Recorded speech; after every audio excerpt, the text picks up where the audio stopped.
यानंतर पुढचं व्याख्यान सादर करते आजचे ज्येष्ठ वैद्य जयेंद्र झागेकर सर.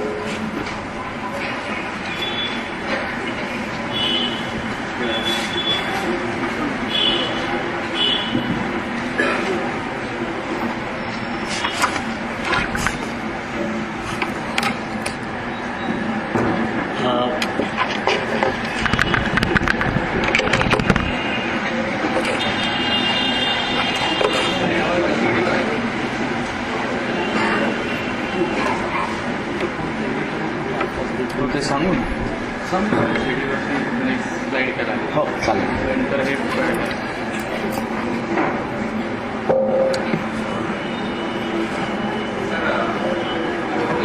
हां फोटो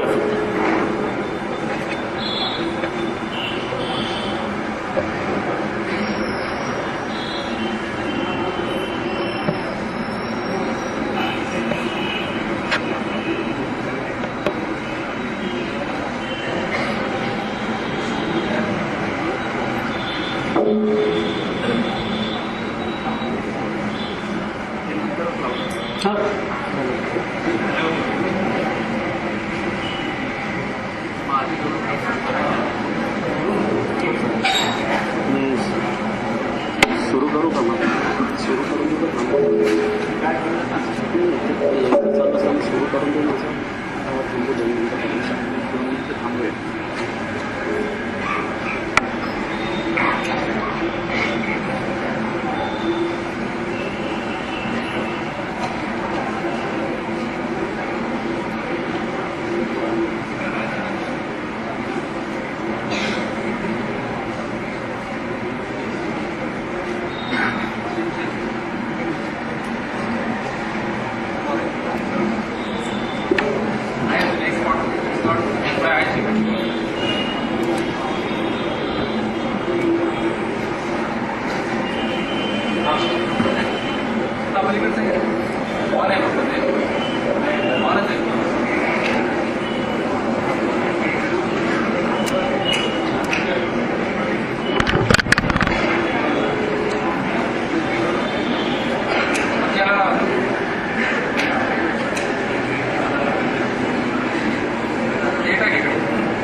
याचं सगळं LCDचं करून घेतो, मग हे घेतो. मग याच्यातले जी उदाहरणं आहे ती तोंडी सांगून देतो. हो चालेल. नाही हे आहे ना,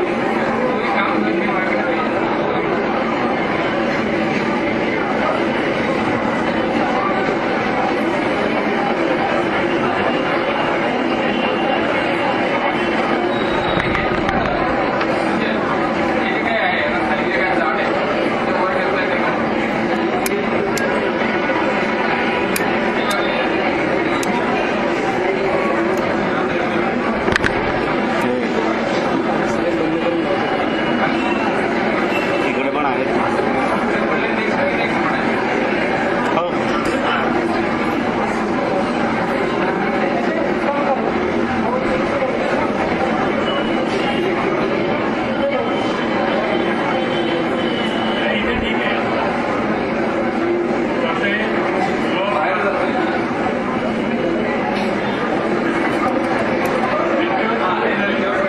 कारण भिंतीवर येत असेल तर भिंतीवर टाका ना.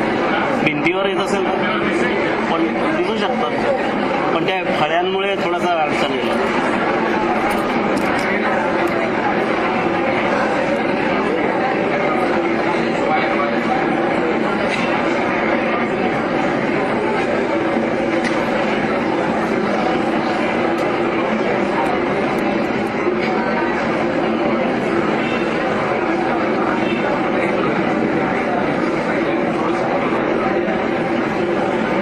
वर घ्या थोडं. हां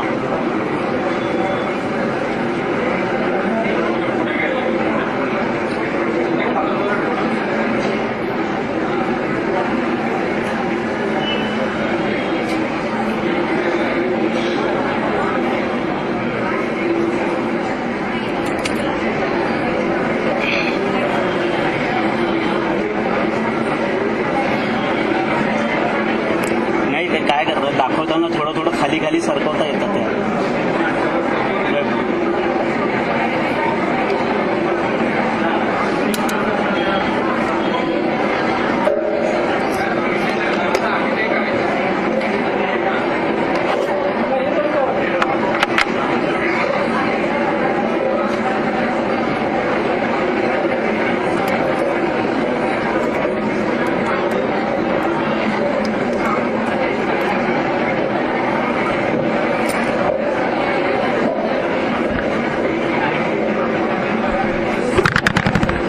प्रथम मी आपल्या आयुर्वेदाची देवता धन्वंतरी याला प्रणाम करतो आणि ज्या सरांच्या निमित्ताने आपण सर्व इथे जमलेले आहेत त्या कोलटकर सरांना मी विनम्र अभिवादन करतो आणि मंचावरचे श्रेष्ठ बसलेले श्रेष्ठ वैद्य, प्रथम वर्ष ते तृतीय वर्ष तसेच पास झालेले BMS आणि MD या सर्व वैद्य लोकांना मी नमस्कार करतो. मी पेंडसे सरांशी माझं बोलणं झालं, ते म्हणाले साधारण प्रथम वर्ष ते तृतीय वर्षापर्यंतची मुलं ह्या कार्यक्रमाला असतात, काही पोस्ट ग्रॅज्युएशनची असतात, परंतु आजचं जर इथे बघितलं तर सिनियर मोस्ट वैद्य, मला सुद्धा सिनियर असलेले काही मोठे तज्ज्ञ इथे बसलेले आहेत. विषय थोडा वेगळा आहे. मी पहिल्यांदा क्षमा मागतो की माझी जी एक CD आहे ती नेमकी राहिली.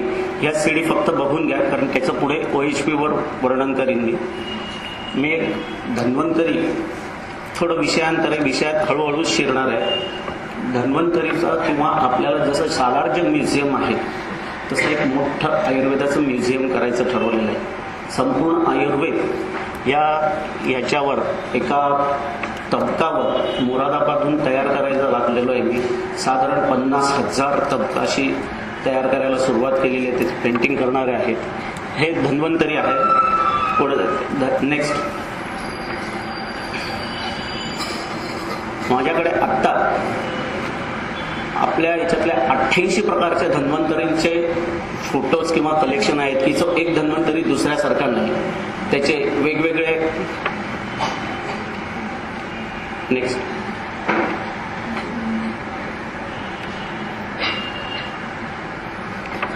हा धन्वंतरी आहेत. हे माझी OPD आहे, रोजची बसायची जागा. नेक्स्ट हे एंट्रन्स आहे कन्सल्टिंगचा.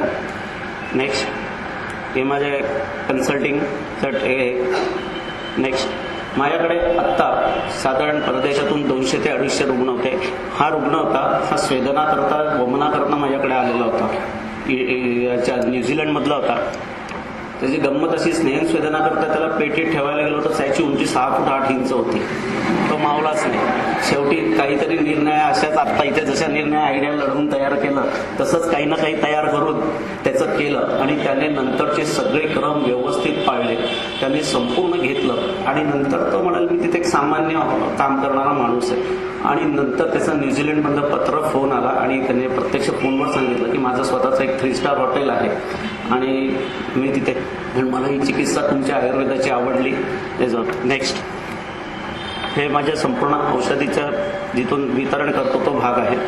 नेक्स्ट माझा स्टाफ आणि माझी आई आहे. नेक्स्ट हे औषधी संपूर्ण तयार करण्याच्या पद्धतीचं मी आता सगळं एक दाखवतो म्हणजे पुढे बोलताना तुम्हाला सहज समजेल. नेक्स्ट हे औषधी अमृता गुगुळ बनवत असतानाचं हे होत आहे. नेक्स्ट हे एक साधं घरगुती पिल्स मशीन आहे. हाताने तयार करता येतात गोळ्या. खूप खर्चही नाही, फक्त मेहनत आहे. तुम्हाला अतिशय नवीन वैद्यांना प्रॅक्टिस सुरू करताना हे फार उपयोगी पडतील असे या मशीनचे हे आहे. नेक्स्ट आम्ही एकदा हिंगोलीत पारद बनवला होता. त्याच्यावर अष्टसंस्कार करण्याचा प्रयत्न केला होता, पण ते 2-3 संस्कार झाल्यावरच त्याच्यातनं बरेच प्रॉब्लेम येऊन एक जण बेशुद्ध पडायला लागला. तिथे थांबवलं, परंतु हिंगोलीत पारद मात्र त्यावेळी बनवलेला होता. नेक्स्ट माझी ही वरती एक केबिन आहे. त्याच्यामध्ये आमचे स्टाफ आणि माझ्याकडचे डॉक्टर्स आहेत. त्यांचे आम्ही काही कॉम्प्लिकेशन आले किंवा काही आठवड्यातनं एक मीटिंग घेत असतो, ती जागा आहे. नेक्स्ट तेच. नेक्स्ट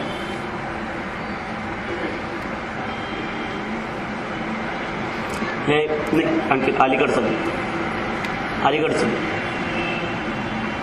हां, हे संपूर्ण पंचकर्माचे वेगवेगळे विभाग आहेत. इकडे वमन, इकडे वरेचन, इकडे रक्तमोक्षण. वरच्या मजल्यावर आणखी नसेच हे केलेले आहेत. प्रत्येक मजल्यावर त्या कर्मांचं हे केलेलं आहे. नेक्स्ट ही पूर्ण एक मधलं गेलं वमनाची ट्रॉलीचं गेलं.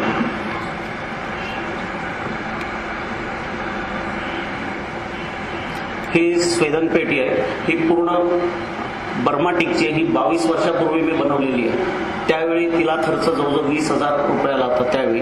पण ही बर्माटिक असल्यामुळे अतिशय टिकावून चांगली. आणि ही गोल आपण सगळ्यांच्या चौकोनी असतात, पण मी गोल मुद्दाम घेतले की त्याच्यावर वरती मला स्नेहस्वेदन पेशंटचं काही मसाज करायची नव्हती. परंतु काही वेळा एक प्रॅक्टिकली असा प्रॉब्लेम येतो की आपल्या चौकोनी पेटीमध्ये पाय जवळ करताना रुग्णाला आतमध्ये अनकम्फर्ट होतं. त्याला पाय वर करता येत नाही, तो आतमध्ये अस्वस्थ होत असतो. त्यामुळे ती गोल केली, त्यामुळे आतून त्याला कम्फर्ट वाटत होतं, म्हणून हा शेप वेगळा घेतलाय. ठीक आहे, आता येणार आहे का नाही?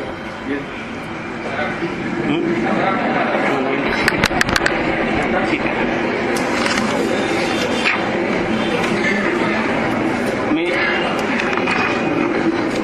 मी सरळ लेक्चरला सुरुवात करतो, नंतर जेव्हा येईल तेव्हा आपण बोलूया. मी एक सरळ साधं इथे आपल्या सर्वांशी चर्चा करायला आलो. मी कुठलाही वक्ता, कलाकार किंवा कुठल्याही पद्धतीने मी असं स्पेसिफिक बोलायला आलो नाही. जे माझ्या पोटात आहे तेच माझ्या ओठात येणार आहे. इथे सगळ्यात महत्वाचं म्हणजे माझे जे अनुभवाचे बोल असतील. खूप शास्त्रीय भाषा नसेल, कारण इथे 1ल्या, 2ऱ्या, 3ऱ्या वर्षाचे विद्यार्थी खूप आहेत. त्यामुळे सरळ साधं आणि स्वच्छ भाषेत मी तुम्हाला सोप्या भाषेत समजेल अशा भाषेतच मी बोलणार आहे. प्रॅक्टिस सुरुवात करताना अत्यंत कठीण काळ होता. 25 वर्षापूर्वी जेव्हा मी आयुर्वेद प्रॅक्टिस जळगावला सुरू केली तेव्हा पहिलं वाक्य मी ऐकलं असेल, काय वैदू पुडीवाल्या. ठीक आहे, काही हरकत नाही, तरी ते सहन केलं. वैद्य हा शब्द मी त्यावेळी बोर्डवर लावायचा प्रयत्न केला. खूप जणांनी खूप टिंगल केली, पण ते आज वैद्यराज म्हणतात तेच लोक. आणि वैद्यराज आपले ती पुडी जे पॅकेट आहे ते आज तेच लोक बदलले. त्याला बदलायचं आपल्या हातात आहे. त्यामुळे कुठेही पहिल्यांदा मी सांगेन तुम्हाला, मी हे व्याख्यान एवढ्या करतो येतो की खचून जाऊ नका. आत्ताच एका XYZ वैद्याने विचारलं की एवढे सगळे असताना मी सुरू करू का? सुरू करायचं, कधीच घाबरायचं नाही. प्रॅक्टिसला सुरू करायचं. अभ्यास होत राहतो, करत राहतो. पहिल्यांदा पेशंट येणार नाही, त्यावेळी भरपूर वाचन करा, भरपूर अभ्यास करा.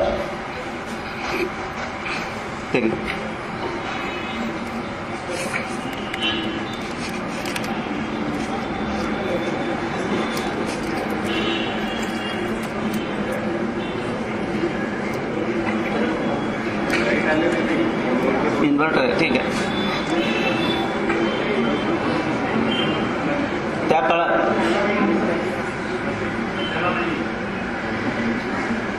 त्या काळामध्ये मी प्रॅक्टिस सुरू केली तेव्हा महिन्यातनं 1 किंवा 2 पेशंट, त्यावेळी आता 2-2 महिने एकही पेशंट येत नव्हता. 6 महिन्यात माझ्याकडे 5 पेशंट आले आणि त्यावेळी 25 वर्षापूर्वी 2 रुपये रोज होता. माझ्याजवळ किती पैसे जमले असतील विचार करा. आणि काय काय केलं असेल. औषधीवाल्या त्यावेळी काहीच क्रेडिट नसायचं मार्केटमध्ये. पैसे द्या म्हणायचे. एका जणांना उरलेलं औषधे उचलून घेऊन गेलं. तुमची प्रॅक्टिस काही चालत नाही, तुम्ही औषधाचे पैसे देऊ शकता आणि पॅकच्या पॅक परत घेऊन गेलं. हा पहिला अनुभव आहे. असं येऊ शकतं, होऊ शकतं, पण काही हरकत नाही. ह्याला आपण तोंड द्यायला शिकलं पाहिजे. पण 7-8 महिन्याने एक असं प्रसंग आला की माझं पूर्वी घर आणि दवाखाना एकत्र होता. आजूबाजूला बरेच डॉक्टर होते. त्याच वेळी माझ्या आजूबाजूला 30 ते 35 डॉक्टर होते. आज 75 ते 80 आमच्या त्या एरियात डॉक्टर आहेत. स्लम एरिया आहे, मोठा एरिया आहे, त्यामुळे तिथे भरपूर डॉक्टर्स आहेत. आता त्या समोर एका फॅमिलीमध्ये जेवणाचा कार्यक्रम होता. रात्रीची जेवणं चालू होती. त्यांच्यामध्ये तिथे काहीतरी फूड पॉयझनिंग झालं असेल आणि त्यावेळी 11:30-12ची गोष्ट असेल रात्रीची. आजूबाजूचे सगळे डॉक्टर निघून गेले. मग राहणारा डॉक्टर असेल ज्याला पकडून आणा असे सगळ्यांची भावना. सगळ्यांच्या तुम्ही चला म्हणे डॉक्टर साहेब बघून घ्या. त्या कुठेतरी अन्नातून विषबाधा, विसूची सारखी सगळी लक्षणं होती. वॉमिटिंग होत्या, संडाशी होत होत्या. म्हटलं बाई तुम्ही सिव्हिल हॉस्पिटल किंवा याच्यात केस नाही. म्हटलं 10-12 जण आहेत. म्हटलं एवढे मी काय करू शकतो. म्हणे नाही तुम्ही जे करता येईल ते करा. म्हटलं मग त्यावेळी मला एकदम आठवलं मी लहान असताना माझे वडीलही वैद्य होते, आजोबा पंजोबा वैद्य होते. मला वडिलांना मदत करताना आठवत होतं की असंच संडास उलट्या होत असताना संजीवनी बुटी, आल्याचा रस, लिंबाचा रस आणि मध ह्याच्यातून त्यांनी दिलेली होती. मला तेवढं लक्षात होतं आणि ते होतं. पण खूप त्याच्यावर का द्यायची, कसं द्यायचं हे जसं यांनी सांगितलं की पहिल्यांदा येऊ दिलं तर नंतर आपण विचार करत बसलो. तर त्यावेळी ती मला आठवलं. म्हटलं आपण त्या पद्धतीने करून बघू. त्यांना म्हटलं आलं, लिंबू रस तुम्ही घ्या, काढा. त्याच्यातल्याच त्यांच्याच नात्यातल्या 3-4 जणांना घेतलं. रात्री 3:30 पर्यंत प्रत्येकाला चाटण मुरमुर मात्रेत करत होतो. पहाटे 4 वाजता सगळ्यांच्या जवळजवळ सगळ्यांचा एखाद दुसरा जण सोडला तर सगळ्यांच्या उलट्या संडास थांबल्या होत्या. आणि सकाळी 8:30ला मग मी ते लोकही एकदम खुश झाले आणि मग मी 8 वाजता 9 वाजता गेलो. माझ्याकडे सुरुवातीला कंपाऊंडर नव्हता. मी माझा आपला दवाखाना मी झाडायचो. ओटा अंगण आई झाडून द्यायची. अशा पद्धतीने मी त्यावेळी सुरुवात केलेली होती. 8:30-9ला मी सहज बाहेर कामाकरता गेलो आणि आलो. मला एक क्षण वाटेना माझाच दवाखाना आहे. सगळेच्या सगळे बेंच भरलेले होते. मला स्वतःला खात्री नाही पटली की मी स्वतःला पहिले चिमटी काढून हे काय झालं, आपल्याकडे काय प्रकार घडला. ते रात्रीच्या जी घटना घडली, फक्त समय सूचकता आणि मनोबल चांगलं पाहिजे. ह्या 2 गोष्टी खूप अभ्यासाने वेळेवर आठवलं नाही तर काहीच उपयोग नाही. फक्त समय सूचकता पाहिजे, वेळेवरचा धीट. अतिधीट आणि अतिभित्रा हे दोन्ही नको. अतिधीट नको हे निश्चित, पण भित्रेपणाही नको आपल्या अंगात की ही केस आपण हँडल करू की नाही करू की नाही अशी द्विधा पण नाही व्हायला पाहिजे. त्यामुळे तिथे मी ते केलं आणि त्याचा हा परिणाम होता. बस त्या दिवसानंतर आजपर्यंत मला मागे वळून बघायची वेळ आली नाही. आज 150 ते 200 धन्वंतरीच्या कृपेने, म्हणजे पेशंटची कृपा असं नाही, हा कृपा म्हणजे धन्वंतरीचा आशीर्वाद, आपल्या संपूर्णांच्या सगळ्यांच्या आशीर्वादाने 150-200 पेशंटची रोज ओपीडी मी करतोय आणि लोकांचा नितांत माझ्यावर पण मुख्य म्हणजे आयुर्वेदावर श्रद्धा आहे. आयुर्वेदाकडे रुग्ण, त्याच्यातून दुसरी एक घटना अशी की आपले सगळेच म्हणजे जवळचे नातेवाईक म्हणा, आपले म्हणा, प्रत्येक जण विचारतात अरे तुम्ही सिरियस कंडिशन, किंबहुना आपले काही वैद्य सुद्धा, सगळेच नाही, की आपण सिरियस कंडिशनमध्ये काय करतो, आपण त्या क्रॉनिक डिसीजमध्ये दम्याचा आला, जुन्या कुठल्या तरी MBBSचा आला, कुठल्या तरी संधिवाताचा आला, त्याला आपण वर्षानुवर्ष औषध देतोय, तो घेतोय ना आपण देतोच आहे.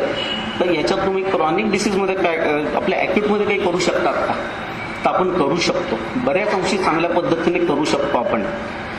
त्याच वेळी मी नवीन दवाखाना होता, वेळ भरपूर असायचा. मग माझा एक ॲलोपॅथिक मित्र होता, त्याच्या दवाखान्यात गेलो. तिथे तो सहज एका मुलाला इंजेक्शन देत होता. ते बाळ जोरजोराने रडायला लागलं. तिथेच माझ्या डोक्यात एकदम आयडिया झाली की आई किंवा मुलाला औषध पाहिजे, बाळाला बरं करायचं, पण बाळाचं ते रडणं इंजेक्शन मधलं बघून तिला कुठेतरी दुःखही होत होतं की या बाळाला टोचलं जाणार आहे, रडणार आहे. इथेच आपण काहीतरी जर अशा लहान मुलांकरता केलं तर नैसर्गिकरित्याच आपोआप होम मिनिस्टर आपल्याकडे येणार की सगळीच फॅमिली आपल्याकडे येणार आणि आयुर्वेदाकडे हळूहळू लोक वळतील. व ते लहान बाळ होतं 1.5-2 वर्षाचं एक आलं, त्याला काही प्रमाणात ज्वर होता. आणि माझं तर मत असं आहे की जो ज्वर जिंकेल तो चिकित्सा जिंकेल, तो प्रॅक्टिस जिंकेल. अष्टमहागत हा भाग वेगळा, अष्टगामागत पहिल्यांदा ज्वर हा दिलेला आहे, ह्याच्यात काही वाद नाही. पण जो ज्वर, कारण तुमच्याकडे जनरल प्रॅक्टिस आयुर्वेदाची काय करायला पाहिजे, तर मी कुठल्या डिसीजनुसार ती करायला पाहिजे त्याच्या आता सुरू झालं की तुम्हाला मी ते सगळे दाखवीन. पण ह्या प्रॅक्टिसमध्ये आपल्याला मला तिथेच लक्षात आलं की खूप मोठे मोठे गणित सोडवण्याच्या भानगडीत पडायचं नाही. आपण मोठ्या दम्याचे पेशंट, आपण कॅन्सरचे पेशंट, आपण अमुक आजाराचे पेशंट, आपण SITचे पेशंट, हे सगळं हे आपोआप अनुषंगाने येतच राहणार आहे आपल्याकडे. पण साध्या साध्या गोष्टींमधल्या साध्या साध्या आजारांना तुम्ही जर चांगले कंट्रोल केलं, चांगले औषध दिले, तर रुग्ण आयुर्वेदाकडे आणि जेणेकरून आपल्याकडे वळू शकतो आणि आपल्याला यश मिळू शकतो.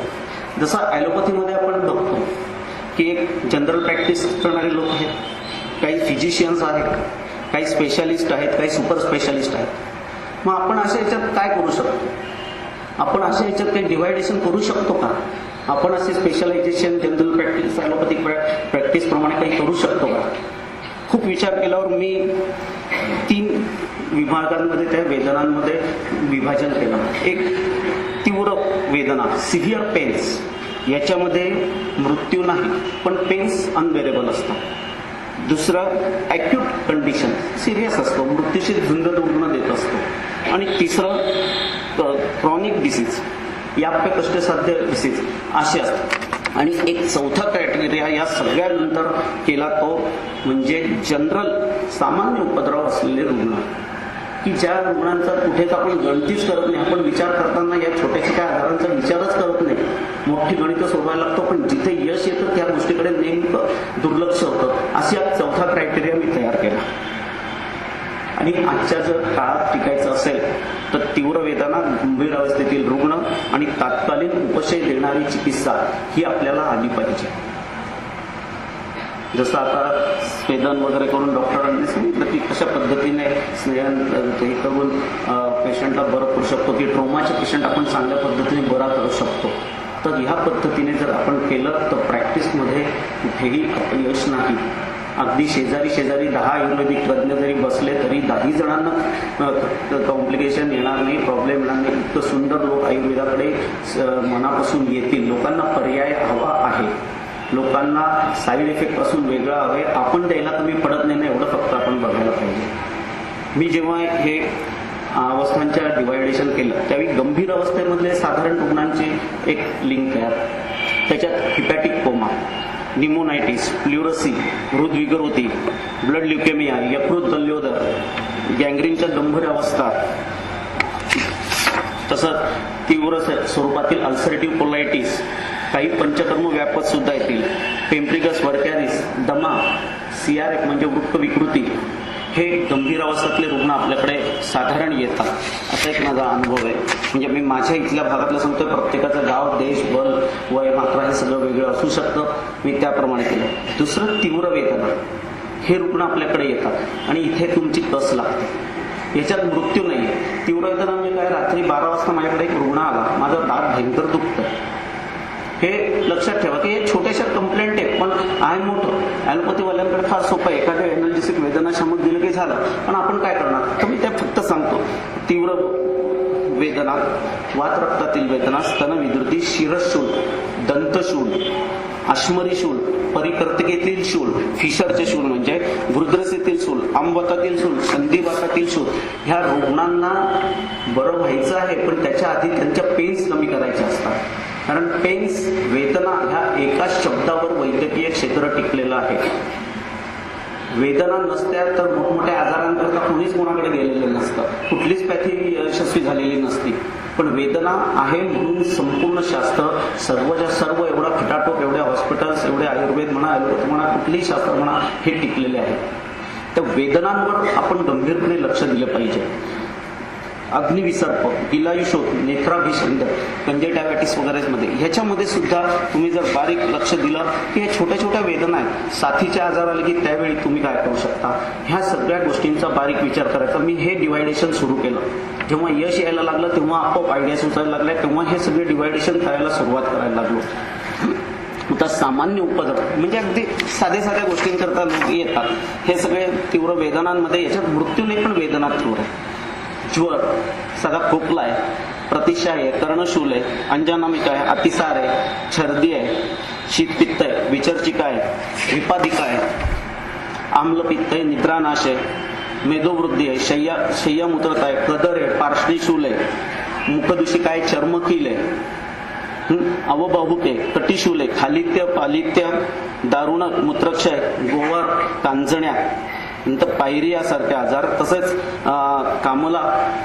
मी कामोलीला सामान्य म्हटलंय कारण कामाला जशी गंभीर होते तो भाग वेगळा, पण कामाले करतात खूप काही अगदी व्यवस्थित बरे होऊ शकतात कामालीचे पेशंट. 90% पेशंटला कॉम्प्लिकेशन येत नाही. 10% पेशंट की जे काहीतरी वेगळं होतात, बाकी ते रुटीनमध्ये आपण करतो त्याला काही फार मोठा कौतुकाची गोष्ट नाही, रोजचं रुटीन आहे ते. तसंच हिपॅटायटिस बी आजचं प्रमाण वाढलेलं, याच्यावर विचार केला गेला पाहिजे. नासागत रक्तस्राव, उदगत रक्तस्राव, नंतर योनिगत रक्तस्राव, नंतर हिक्का, हे रोज डे टू डे येणारे फेस करायचे प्रश्न येतात आपल्या ओपीडीत. प्रत्येकाला कधी न कधी या रुग्णांशी संपर्क येतोच आणि हे पेशंटच सगळ्यात पहिल्यांदा तुम्हाला तुमच्या यशाला फार कारणीभूत ठरू शकतात. तुम्हाला ते चांगल्या पद्धतीने तुम्ही त्यांना चिकित्सा दिली तर ते तुम्हाला आणि आपल्या शास्त्राला निश्चित सन्मान देतील. तसंच थायरॉइड मधला एक भाग जर विचार केला तर फार वेगळा आहे. मी ते माझं मे बी पॉसिबल चुकीचं सुचलं, पण अष्टनिंदातली जी लक्षणं आहेत ती आणि थायरॉइड मधल्या बऱ्याचशा गोष्टींशी साम्यता जुळते. ते ॲक्युरेट ते असू शकतील असं नाही. ह्रस्व, अति दीर्घ, अतिलोम, अलोम, हे सगळे थायरॉइड किंवा तुमच्या या ग्रंथींमधल्या विकृतीच्या ज्या गोष्टी आहेत त्याच्याशी ह्याच्याशी कुठेतरी गणित जमतंय. सगळेच जमेल असं नाही, पण बऱ्यापैकी ते जमू शकतं. तसंच मधुमेह, उच्च रक्तदाब, स्टोमाटायसिस म्हणजे मुखकाप, हे इतके सगळे आजार आहेत की ह्या सर्व आजारांवर जर बारकाईने लक्ष दिलं, हे छोटे छोटे आजार आहेत पण पटकन आपल्याला सुचत नाही. दात दुखायला गेलं तर एक कॉम्बिफेम, एक नाईस, एक वेवरॉन काहीही काढून देता येईल, पण पटकन तुम्ही काय करता, आम्ही काय करतो, हा मला प्रश्न आला. कदाचित याच्या तुमच्यातल्या बऱ्याच जणांना येत असेल, तुम्ही भरपूर केलेही असते, पण मी हा त्यावेळी आलेला प्रश्न, आज नवीन प्रॅक्टिशनरला येणारा प्रश्न आणि उद्या पास होणाऱ्या विद्यार्थ्यांकरता हा प्रश्न आहे की नैराश्य काही वेळा येऊ शकतं. आजची पिढी खूपच, म्हणजे मी सांगेन की 83-84 कुलकर्णी सांगतील की त्या मानाने आज खूप टॅलन्सी चांगली आहे, हुशार आहे. म्हणजे विचार करण्याची वृत्ती, काळ बदलला आहे, संपूर्णच बदललेलं आहे. तेव्हापेक्षा तर आज निश्चित मुलं जास्त चांगल्या क्वालिटीचे आहे असं मी आज सांगतो. नंतर अशा विभाजन मी केलं. 25 वर्षाचा अनुभव आणि त्यानंतर मी प्रत्येक औषधं जी दिली त्याचं त्यानंतरच मी विधान करतो. कारण साधारण याच्यातल्या पुष्कळशा 60 ते 70% आजारांमध्ये कमीत कमी 1000 रुग्ण तपासल्यानंतर मी हे विधान करतोय. प्रत्येक आजाराचा 1000 रुग्ण तपासल्यावर मी हे विधान करू शकतोय. आणि सांगितलं जे ज्वर जिंकेल तो प्रॅक्टिस जिंकेल, माझा अगदी चांगला एक्सपिरियन्स आहे. की ताप कंट्रोल झाला की त्यांना, बाकी लोकांना नाही कळत पण ताप बरा करतात आयुर्वेदाने. नको मग ते अँटीबायोटिक, नको ते अॅनाल्जेसिक, अँटीपायरेटिक ड्रग नको आम्हाला.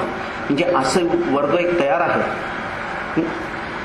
पैसा, कमी पैशात उत्तम चिकित्सा करता येईल याचा लक्षात घ्या. कारण पेशंट हा सगळीकडनंच, डॉक्टर, केमिस्ट, इकडून सगळ्यांना तो फक्त पैसेच देत असतो. त्याचे 2 पैसे जर वाचवून बघितले ना तर त्याला सुद्धा बरं वाटतं, तो तुमच्यावर श्रद्धा, विश्वास ठेवू शकतो.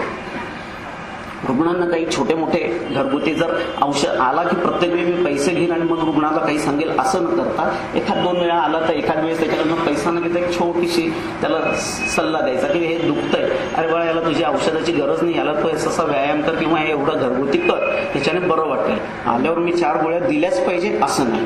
काही वेळा असं सुद्धा त्यांना करा, त्यांना समाधान वाटेल असं वागा. आता प्रकृतीनुसारही आपण विचार करताना एक साध्या गोष्टी आहे की औषधी चिकित्सा करताना प्रकृती परीक्षणाचा आज 1st, 2nd, 3rd इयरच्या मुलांनी फक्त परीक्षेपुरता अभ्यास नका करू. मी आज सकाळी विषय झाला की सगळ्यात कंटाळवाणा विषय जो वाटायचा तो आज सर्वात मला प्रॅक्टिकली यशस्वी विषय वाटतो तो म्हणजे पदार्थ विज्ञान. त्याचा प्रत्येक प्रमाणाचा उपयोग प्रत्येक क्षणाला करावा लागतो. उपशय अनुपय शब्द प्रत्यक्ष प्रमाण ह्या प्रत्येकाचा आहे. गुरुत्वापरत्व युक्तिष्ठ किंवा गुरुवादी गुण ह्या सर्वांचा उपयोग प्रत्येक क्षणाला तुम्हाला प्रॅक्टिसमध्ये करावा लागतो. ते वाया घालवू नका. कदाचित आम्ही चुकलो म्हणून तुम्ही चुकू नका. आम्ही म्हणजे मी त्यांचा नाही म्हणत आहे मी माझ्याकरता म्हटलं तर तुम्ही तसं कधीही करू नका. गुरुजनांचा सल्ला ऐका. थोडासा आमच्या काळात धीटपणा होता जास्त. काही वेळा गुरूंचा सल्ला न ऐकल्याच्या चुकाही आम्ही भोगल्यात, पण तुम्ही ते करू नका. आमचं शब्दप्रमाण म्हणता की आम्हाला ठेस लागली म्हणून तुम्ही ठेसाळू नका. हे छोटे व्यावहारिक सल्ले, पण हे चांगल्या पद्धतीने जगण्याच्या प्रॅक्टिसला जगण्याचे उत्तम योग्य आहे. प्रकृतीनुसार मी इफेक्ट साईड इफेक्ट ठरवले औषधांचे, की एखादा गर्भिणी आहे तिला किंवा एखादा पाईल्सचा पेशंट आला, त्याला दोघांनाही संधिवात आहे, पण तिथे जर तुम्ही महायोगराज गुगुळ किंवा तीक्ष्ण उष्ण कल्प दिले तर गर्भिणी असेल तर तिचा गर्भस्राव व्हायची विद्यती आहे, किंवा आर्ष असलेल्या पेशंटला ब्लिडिंग पाईल्स परत तिथे सुरू व्हायची शक्यता असू शकते. तर ह्या गोष्टीवर तुम्ही बारकाईने लक्ष द्या. तसंच प्रतिष्ठा आणि श्वासात मी सहज एक नाव नाही घेत, पण ते काही नटनट्यांचे त्यांचे आपण आमरण मानले पाहिजे. ते थंडा कूल काहीतरी लावून येतात, ते कुठलं तरी एक औषध आहे ते लावून येतात, तेल वगैरे लावून येतात. आणि बहुतांशी त्या रुग्णांना मी त्याच्यातल्या बहुतेक लोकांना ॲलर्जिक ब्रॉन्कायटिस अस्थमा असलेले रुग्ण ते नेमकं लावून येतात. त्यांना दुसऱ्या दिवशी दम्याचा त्रास झालेला मी पाहिलाय, सर्दीचा, खोकल्याचा, डोकेदुखीचा, प्रतिशयाचा उपद्रव झालेला पाहिला. म्हणून त्यावेळी मी खूप ऑब्झर्व केलं की हे असं काय की हे तेल तर थंड आहे, याच्याने एवढं लगेच त्रास होतो का. पण काही वेळा जास्वंद, ब्राह्मी आणि जी शीत तेल आहेत त्या रुग्णांना तिथे तुम्ही वापरू नका. छोट्या गोष्टी आहेत, म्हणजे पुढे येणाऱ्या काही गोष्टी त्या आधीच आपल्याला टाळता आल्या तर बघा. कारण ह्या औषधाप्रती जर त्यांना त्रास होणार असेल तर आधी बघा.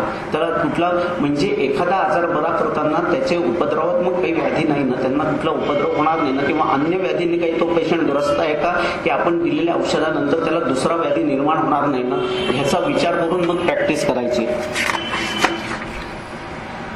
अनुपानाचा सुद्धा खूप अवडंबर करू नका. योग्य अनुपान जरूर द्या, पण आर्थिक, शारीरिक आणि मानसिक या 3 भावनांवर त्याचं विभाजन करा. गरीब पेशंटने हमाले त्याला तुम्ही मोठे मोठे अनुपान दिले तर तो म्हणेल तुझं औषधही नको, तुझ्याकडे मी उद्या येते नाही बाबा, नाही चालणार तसं. व्यवहाराशी थोडासा गणित जमवा.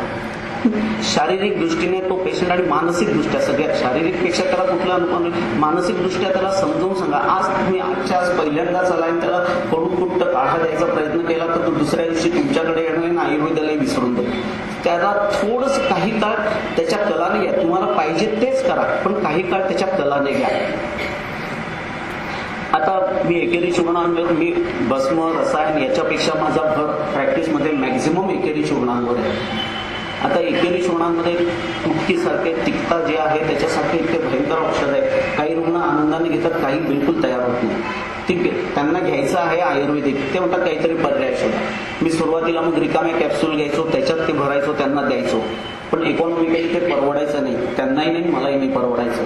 कारण मग 200 मिलीग्रॅमचा डोस असेल, 300 मिलीग्रॅमचा डोस असेल, त्या कॅप्सूलमध्ये भरत बसायचं, हे करायचं. मग त्याच्यावर एक नवीन की एकेरी सगळ्या चूर्णांच्या एकेरी टॅबलेट मी बनवल्या. सगळ्या गुळवेलपासून, म्हणजे गुळवेलपासून, गोखरूपासून, गोक्षुरादी गुगुळ नाही हा, गुळवेल, गोखरू, आवळा, दारुहरिद्रा, निंब ह्या प्रत्येक वनस्पतीच्या एकेरी गोळ्या मी बनवल्या. त्याचा इफेक्ट असा झाला की लोक आनंदाने घ्यायला लागले. हा एक भाग आहे, हा आवश्यक भाग आहे. तुम्हाला व्यवहार आयुर्वेद हा त्याच्यात आलाच पाहिजे, हे जमलं पाहिजे. आपल्याकडे आता काही रुग्ण असे येतात की स्त्रियांमध्ये एकदम, मला एक दिवस आलेला अनपेक्षित प्रश्न होता. एक स्त्री आली, म्हणजे डॉक्टर साहेब आमच्या घरामध्ये 4-5 दिवसाने देवाचा कार्यक्रम आहे, मला पाळी पुढे लांबवायची आहे, तुम्ही आयुर्वेदिक काय द्याल. गडबडून गेलो मी, पण अनपेक्षित आणि पहिल्यांदाच डोक्यात नसलेला प्रश्न होता हा आपल्या. म्हटलं मग तुम्ही स्त्री डॉक्टर म्हणजे ते तर आम्हाला माहिती हो, आम्ही 10 वर्षापासून घेतो, पण आम्हाला त्याचे त्रास होतोय, तुम्ही काय कराल ते सांगा. म्हटलं मी खरं सांगू, मला आज विचार करतो, मी देतो तुम्हाला औषध संध्याकाळी. म्हणजे ठीक आहे येत. मग ते आले संध्याकाळी. मग त्यावेळी मी दोन्ही गोष्टीचा विचार केला. मग त्याच्याच जोडीला मी दुसरा विचार केला की काही जण असे येतात तर काही जण असे येतील की मला पाळी लवकर पाहिजे, डॉक्टर साहेब पुढच्या आठवड्यानंतर एक मुलगी आणि खरोखर आली की 15 दिवसांनी माझं लग्न आहे, मला आता पिरियड आला पाहिजे, असं काही औषधोपचार करा. त्यावेळी मग सहज विचार केला की मग काय करायचं, तर लांबवण्यासाठी मी एक सहज उपाय करून बघितला. लोध्र, नागकेशर, चंदन, मौक्तिक सगळे शीत, मधुर आणि संड रसायन असतात. मग द्रव्य एकत्र केले की त्यांना देऊन बघितले. अशोक वासात दुर्वाई दिल्या, जांभूळ बी केलं, तामदुध आणि चंद्रकला रस दिला. म्हटलं हे घेऊन बघा. म्हणे निश्चित राहील का, निश्चित फरक पडेल का. आता करू काय, म्हटलं पडेलच, तुम्ही घ्या तर खरं. कारण नाही म्हणायचं नाही, लढाई तर द्यायला पाहिजे, मागे हटायचं नाही. आणि इतकं आपल्या ग्रंथांमध्ये छान जर उपाययोजना दिल्या, याच्यात मी कमी पडलो. ग्रंथ किंवा आपले ऋषीमुनी नाही कमी पडले, मी कमी पडलो होतो कुठेतरी. त्यांना म्हटलं घ्या तुम्ही. त्यांनी घेतलं आणि 8 दिवसांनी आल्यावर माझे धडधड म्हणजे रुचपण, स्वतःचे रुद्र ते धडधड माझी मला ऐकू यायला लागले. आता काय करते, काय म्हणते, पण खुश झाले ते बाई. म्हणजे डॉक्टर साहेब फार छान औषध आहे, तुम्ही का बरं पहिलं एवढं टाळाटाळ करत होते द्यायला. दुसऱ्या स्त्रीने जे म्हटले की मला पिरियड लवकर यायला पाहिजे, मला काही औषध योजना देता येईल का तुम्हाला. म्हटलं देता येईल ना. मग केलं. त्यावेळी मग संपूर्ण असं केलं मी. पिंपळी, सुंठ, कंटकारी, मिरे, दालचिनी, कुटकी, महायोगराज मुगळी चित्र हे देऊन बघितलं मी. त्याचे कार्यकारण भाव वगैरे थोडासा विचार करत करत देऊन तर बघू. आणि खरोखर 5 दिवसानंतर फरक पडला. असं करत करत 200-300 पेशंटवर आले. एखाद 2 वेळा प्रॉब्लेमही आला, नाही झाला सक्सेस, त्याला काही इलाज नाही. क्षमा मागण्याशिवाय पर्याय नव्हता माझ्याकडे. तिथे त्या रुग्णांची क्षमा मागितली किंवा नाही, माझ्याकडे जे काही उपाय योजना त्या मी करून बघितल्या, नाही उपयोग झाला. ॲलोपॅथीतही काही वेळा असं होतं, त्यामुळे आमच्या इकडे होऊ शकतं, पण त्यांनी तेवढा राग नाही धरला. पण असं होऊ शकतं.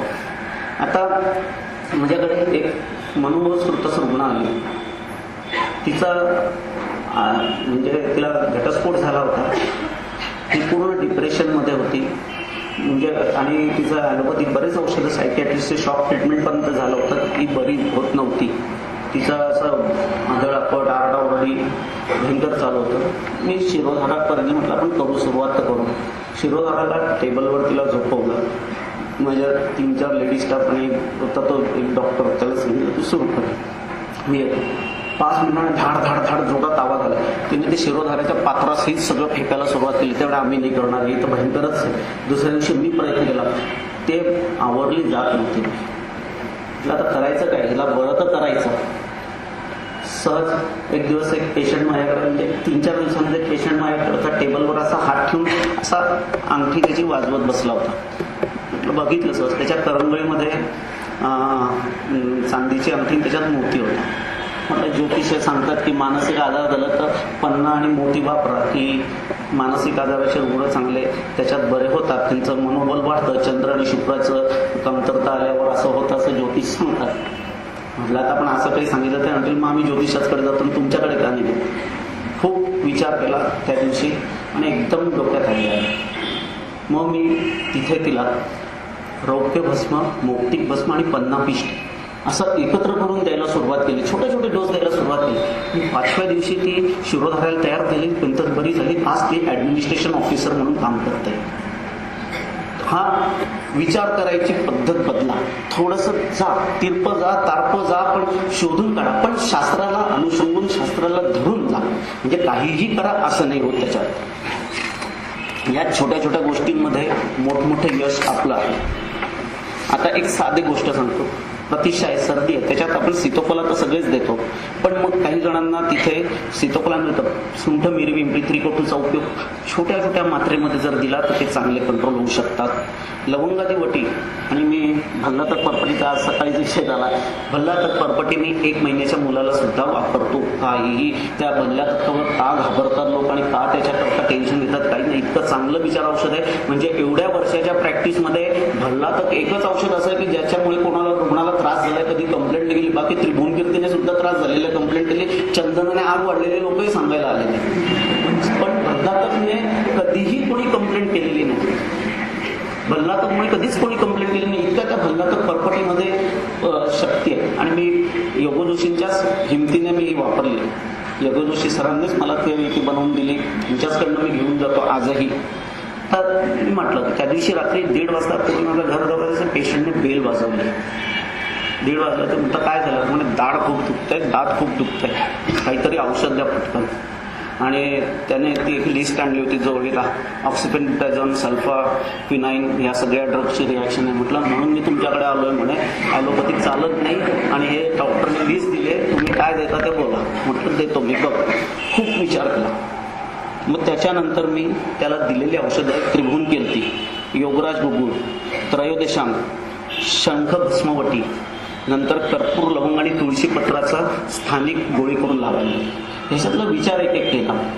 त्रयोदशांग, योगराज मी विचार फार साधा केला की बघा नर्व्स आहेत, छोट्या छोट्या तिथे स्टॅपलरीज आहेत, पेन्स होत आहेत आणि मज्जेशी डायरेक्ट संबंध येऊन त्याचा हे होत असेल, त्रयोदशांग योगराजचं तिथे चांगलं काम होऊ शकतं, ते देऊन बघू. अण्णाशास्त्री दातारांच्या पुस्तकामध्ये शंखभस्माचा उल्लेख आहे. आकाश पोकळी आणि दंत ह्याच्यामध्ये त्यांनी हे वापरले, म्हणून माझ्याकडे शंखभस्म होती, ती दिली. देवदार शूलग्न म्हणून चांगला उल्लेख केलेला होता, ते त्याच्या वेळी वापरलं.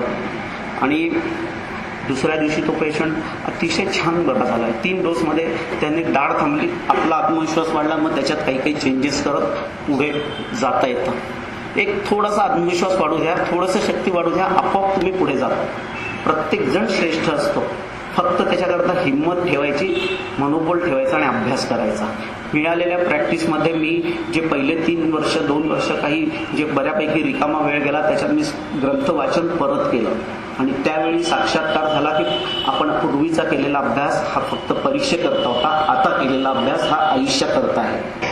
तुम्ही आत्तापासूनच तो आयुष्याकरता करा. परीक्षा हा दुय्यम समजा, परीक्षा आपोआप पास होणार आहे तुमचा अभ्यास तयार असेल तर. त्याच्यानंतर एक आला कर्णशूल. असाच पेशंट आला एक दिवस कर्णशूलाचा. त्यावेळी काय करायचं, मी त्यांना लघुमालिनी वसन, त्रिभुवन कीर्ती, सारीवादी, त्रिफळा गुगुळ आणि शंखभस्मवटी परत तिथे वापरले. चांगला रिझल्ट आला त्याचा. हे सगळ्या द्रवद्रव्यांचा तुम्ही एकेकाचा विचार जर करायला गेलो तर प्रत्येकाचा रसवीर्य विपाक, तुम्ही 2 गोष्टीचा अभ्यास आणखीन छान करा. एक सरफेस मार्किंग, कुठला अवयव कुठे पक्क माहिती ठेवा आणि वनस्पतींचं रसवीर्य विपाक माहिती ठेवा. तुम्हाला प्रॅक्टिसमध्ये खूप चांगलं यश येऊ शकतं. एखाद्या आजाराचं नाव नाही कळलं तर चालेल, परंतु त्याचे दोष कुठले वाढलेले आहेत, काय वाढले आणि त्याच्यावर कुठले आपण औषधी वापरू शकतो, कुठलं रसवीर्य विपाकाचा त्याच्यामध्ये उपयोग होऊ शकतो, एवढं कळलं पाहिजे. तर 100% सगळ्या ग्रंथाचं ए पासून झेड पर्यंत जे सगळंच पाहिजे. पण तरी सुद्धा हे जर केलं तर आपल्याला थोडा काय ना सुरुवातीला फायदा होतो. तर तीव्र पेन्समध्ये आणखी अग्निविसर्प, हर्पीस झोस्टर, नागिण ज्याला म्हणता येते, त्याच्यात कक्षा इथून आहे. माझ्याकडे जे हे तोंडावर इथून डोळ्यापासून इथपर्यंत आलेले, इथे आलेले, एक त्याचा छोटा मार्ग म्हणजे आपण जलवकाव चरण करतोच, पण 12ही महिने सतत जळवा मिळत नाही, काही वेळा मिळत नाही. आमच्या भागामध्ये तर, खानदेशच्या भागामध्ये तर असं आहे की माझ्याकडे 100 जळवा असतात, पण मे आला त्यांना कितीही कारण लावलं तरी चालेल, नाही लावलं पण त्यांना बघायचं असेल तर लावा. तर मे मध्ये जळवांना किती आम्ही माठामध्ये, चिखलामध्ये, कशातही त्यांना खूप लपवून ठेवला तरी त्या मरतातच. 45-48 टेम्परेचर असतं, त्याच्यात जगू शकत नाही. मग त्यावेळी काय करता येणार? तिथे बघा, बाह्यलेपनाला सुरुवातीला निमपत्राचा उपयोग खूप चांगला झालेला सापडला आहे. शतधौघृत वापरा, पण जेव्हा त्याला अग्निदग्धासारखे व्रण दिसतात तेव्हा, तो वृक्ष झाला थोडा किंवा कोरडा पडला की मग शतधौचा वापर करा लावायला.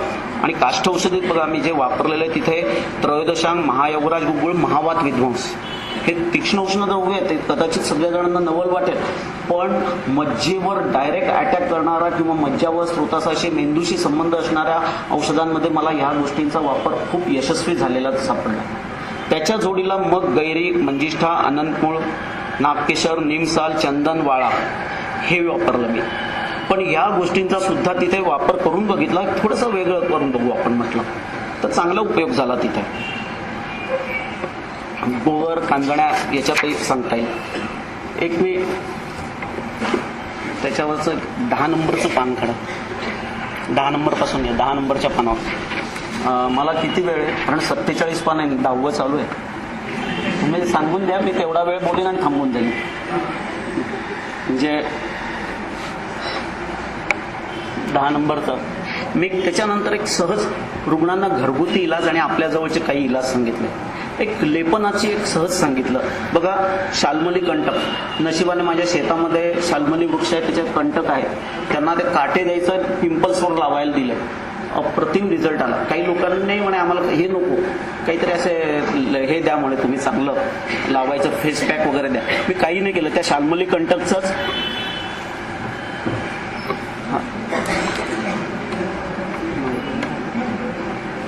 ऐकू येतं.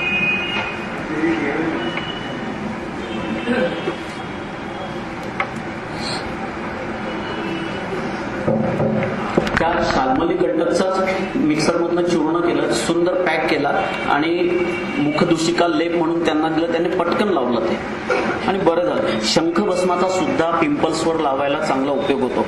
मी त्याच्यानंतर तुम्हाला सांगतो, चंदन, पित्ताच्या शिरशूलामध्ये चंदनाचा उपयोग चांगला आहे. सुंठ, वचा, कफाचे शिरशूल असेल तर पटकन येतो. आता पूर्वी आजही मला आठवत आहे की आपण हरणशिंगाचा वापर शिरशूला करता वापरला जायचा, पण आज त्याच्यावर बंदी आहे, त्यामुळे त्याच्यात मी उल्लेख नाही केला, पण वापरला गेलेला आहे त्याच्यात. तसंच पारिजातक पुष्पाचा उपयोग शुष्क विचर्चिकेवर, एक्झिमा ज्याला म्हणतो, त्याच्यावर खूप चांगल्या पद्धतीने उपयोग होतो. आता ही फुलं पावसाळ्यात मिळतात पारिजातकाची, मग त्याचं मी काय केलं की त्याचे जे फुलं आहेत ती वाळवली, त्यांचं मिक्सरमधनं पावडर करून त्याला ठेवून दिलं. ते चांगल्या पद्धतीने इतर दिवसांमध्ये खोबऱ्याच्या तेलात त्यांना लेप करून लावायला सांगितलं, तिथे त्याचा उपयोग झाला. तर अजवान, भीमसेन आणि हे तर सगळ्यांनाच माहिती आहे. तुरटीचा उपयोग शुष्कार, ह्या लोकांना थोडे घरगुती उपाय कसे द्या. आजीबाईचा बटवा नाही, तुम्ही शास्त्रोक्त पद्धतीने द्या. आजीबाईचा बटवा प्रत्येक वेळी शास्त्रोक्तच असेल असं नाही, पण आपला जो बटवा आहे हा शास्त्रोक्त असेल. त्याच्यात तुरटी, तिचा पाण्यामध्ये लेप करून, आरशावर जर लेप करून ठेवलं तर 2-3 तासात पेन्स कमी व्हायला मदत होतात. रात्री अपरात्री पेशंटने तुम्हाला फोन केला, त्यावेळी मी तुमच्याकडे येऊ शकत नाही, तुम्ही माझ्याकडे येऊ शकत नाही, आम्ही काय करू, त्यावेळेचं मी उपाययोजनाही सांगतो. तसंच दशांगलेप याचा उपयोगही मम्सवर खूप चांगला मला सापडलेला आहे. चहाची पानं, आणि चहाही तुम्ही फ्रेश चहा घेऊ नका, वायाही नका घालू. प्यायलेल्या चहाचा चोथा असतो ना, तो फेकून देणार असतो आपण, तो गरम पाण्यात धुवा, म्हणजे त्याच्यातलं दूध आणि साखर याचा चिकटा निघून जाईल. तो निघताना निघून जाईल. ते वाळले की त्याचं सहज मी त्याचं वाचन केलं आणि त्याचं बघितलं तर चहामध्ये टॅनिन आहे, यकृताला ते शोषण करणारे द्रव्य आहे, त्याच्यात रक्ताचं ते शोषण करतं, असं एका याच्यात वाचलं. मग सहज म्हटलं की इथे जर दूषित रक्त तर त्याला लावून बघू ना स्थानिक. आणि सांगतो, पिंपल्स भल्या औषधांनी, अभ्यंतर औषधांनी जितकं उपयोग नाही झाला, त्याच्या चहाच्या पावडरने उपयोग झालेला सापडला काही रुग्णांना. सगळ्यांना सापडतो असं नाही, पण बऱ्याच रुग्णांना चांगल्या पद्धतीने त्याच्यात बरं झाल्यासारखे सापडले त्या रुग्णात. तर अशा पद्धतीने तुम्ही करा. निरगुडीपत्र, एरंडीपत्र आमवातामध्ये वापर करता येते. नेक्स्ट,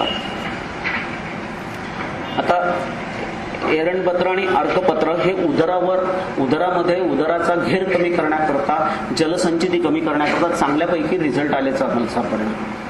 त्या पद्धतीने तो जायफळ वचा प्रतिशयात चांगला उपयोग आला. गुळ आणि हळद, गिलायू शोथ आहे, त्यावेळी गिलायू शोथाला तुम्हाला जर घेत नाही तर बाहेरून त्याला गुळ आणि हळद, गुळ थोडासा गरम करायचा, त्याच्यात हळद मिक्स करायची, सहन होईल इतक्या गरम याच्यात. कारण बहुतांशी गिलायू शोथ किंवा टॉन्सिल्स हे 1-2 वर्ष ते 7 वर्षाच्या मुलांमध्ये म्हणजे कोमल परिस्थितीतले असतात. काही गोरे असतात, त्यांच्या स्किनला प्रॉब्लेम येऊ शकतो, म्हणून तिथून बाहेरून लेप करून तुम्ही लावा. त्याच्यामध्ये सीताफळाचं पानं इंद्रलुप्तावर अतिशय चांगली कामं करतात. पण सीताफळाच्या पानाचा आणखीन एक लक्षात ठेवा, बिया आणि पानं ही विषारी आहेत, ते डोळ्यात जाऊ देता कामा नये, हे त्याच्या जोडीला लक्षात ठेवायचे. आता मी पुढे प्ल्युरसीचं सांगेनच तुम्हाला. त्याच्यामध्ये दालचिनी, बैशेच्या वचा याचा उपयोग चांगला लेपनाकरता बाहेरून लेपन केलं तर चांगल्या पद्धतीने त्याचा उपयोग होतो. देवदार, तर मुदाडसिंग हे धातुजन्य आहे, पण त्याचा उपयोग फायमोसिस मध्ये जेव्हा खूप सूज येते, तिथे तो व्रण येतो, किंवा डायबिटीसमुळे लिंगावरही शोथ येतो, तिथे त्याचा लेप करून लावला तर तो कमी झालेला सापडतो. अतिशय 2 ते 3 लेपांमध्येच रुग्णांना जवळजवळ 90% ते 100% उपशम मिळालेला सापडलेला आहे तिथे. नेक्स्ट, आता मी पेशंटचे पूर्ण एका ऍक्यूट कंडिशन, हे साधारण सामान्य उपाय, मध्यम उपाय, तीव्र वेदना हे सांगितलं, पण गंभीर अवस्थेमध्ये काय कसं करता येतं आपल्याला. हा माझाच मुलगा आहे, माझाच मुलगा आहे. त्याला 2 ते 3 वर्षापूर्वी त्याला निमोनिया झाला. 12 तास थंड हवेतील प्रवास. कारण मी सांगतो, अल्प प्रमाणात अतिशय काय होता, शीत पेयपान, कोल्ड्रिंक्स प्यायलाच. परत गावाहून आल्यावर तो लगेच स्विमिंगला गेला आणि नंतर तीव्र ज्वर, शिरशूल, तीव्र स्वरूपात कटिशूल, पृष्ठशूल, तीव्र स्वरूपात हस्तपात, सर्वांगशूल, शुष्क कासाचा वेग तीव्र, तर काही वेळा अल्प प्रमाणात सकफ कास ही लक्षणं त्याच्यात सापडायला लागली. नंतर हल्लास आणि उलट्या, अग्निमांद्य हे प्रथम 1 लक्षणांवर दिवस चिकित्सा केली. नेक्स्ट, परंतु उपाय काहीच नाही. म्हणून शंका आली, एक्सरे चेस्ट केला. हा एक्सरे, त्याची तारीख, हा त्याच्यानंतर हे रक्ताच्या तपासणी केल्या. हे त्याच्या आहे WBC काउंटही त्या मानाने वाढलेला आहे. ऍक्च्युअल 9,000च्या वर जायला नको, 11 जर तर नॉर्मल असले तरी, आणि हे केलं. म्हणून चिकित्सा निमोनियाचीच आपण पार्श्वशूलाची जी चिकित्सा होती त्याच्यामध्ये थोडंसं निमोनिया कुठे धरायचा हा एक थोडा भाग, थोडासा एक मतमतांतर असू शकतात. पण मग मी जेव्हा केली तेव्हा वापरलेली द्रव्य तुम्हाला पहिल्यांदा सांगतो. देवदार, भैषजा, टंकण हे एका वेळी सगळे नाही वापरले. स्टेप बाय स्टेप योग्य वेळ त्या दिवशीची त्याची प्रकृती परीक्षण करून मग पाहिलं. टंकण, पिंपळी, भल्लातक पर्पटी, तालिसादी चूर्ण, लक्ष्मीविलास, पुष्करमूळ, वासा, समशर्करा, त्रिभुवनकीर्ती, रससिंदूर आणि सुदर्शनवटी. सुदर्शनवटी, त्रिभुवनकीर्ती पहिल्या 4 दिवसानंतर ते 5 दिवसानंतर मी त्याचं कमी केलं. पण रससिंदूरचा उपयोग मला चांगला सापडला. देवदार आणि पुष्करमूळचा उपयोग खूप चांगला झाला त्याच्यात. नेक्स्ट पान. आणि अनुपान, तुळसाचे पत्राचा स्वरस, अद्रक स्वरस आणि मध. साधारण 1 ग्रॅमची पुडी दर 2.5 तासाने मी त्याला द्यायला सुरुवात केली. दुसऱ्या दिवशी सायंकाळी ज्वर आणि अन्नलक्षणे कमी झाली. 3ऱ्या दिवशी ज्वर नाही. 4थ्या आणि 5व्या दिवसानंतर त्रिभुवनकीर्ती, सुदर्शन वगैरे बंद करून टाकलं. नंतर 4था दिवस शिरशूल, कटिशूल पूर्णतः उपशय. त्याच्यानंतर 5वा दिवस तास आणि श्वास 50% उपशय झालेला होता. 6वा दिवस जवळजवळ 80% ह्या सगळ्या गोष्टीत उपशय होता. 7वा 8वा दिवस पूर्णतः उपशय. 9व्या दिवशी औषधी चिकित्सेचा डोस कमी केले. परंतु 12व्या दिवसापासून तो शाळेत जायला लागला होता. हे 2-3 वर्षापूर्वीची गोष्ट आहे, 2 वर्षापूर्वीची. पुढे 8 दिवसांनी चिकित्सा कमी थांबवली. नंतरचा एक्सरे जो केलाय तो 17/1/2008. म्हणजे साधारण अँटीबायोटिक घेऊन 7 ते 8 किंवा 5 दिवसामध्ये हे थांबू शकतो. तर आपल्या इकडे तितक्याच चांगल्या पद्धतीची या योजना आहेत. आपण चांगल्या कामं ती करू शकतो. पुढे नेक्स्ट, ही का वापरली द्रव्य. थोडासा वेळ कमी आहे पण तुम्ही हे बघा, कारण पुढे भरपूर सांगून घेतो मी. याचा ग्रंथोक्त तुम्हाला सगळ्या द्रव्यांचं रसविरय विभाग मिळेल. हे की माझ्या मनाचे नाहीत, ग्रंथांमधलेच आहेत. म्हणजे माझं काही डोकं फक्त मी योजनेत लढवलंय. ह्या सगळ्या यांचा अभ्यास करून मग ते वापरले. त्यामुळे ग्रंथांमधले प्रत्येकाचं हे अगदी ही बघा, देवदारचं इतकं सुंदर काम तिथेच आहे. पुष्करमूळचंही काम किती सुंदर आहे त्याच्यात दिलेलं आहे. क्षयजपुराणात पासून तर सगळ्या याच्यामध्ये दिलेलं आहे. नेक्स्ट, पुढे भैषजा,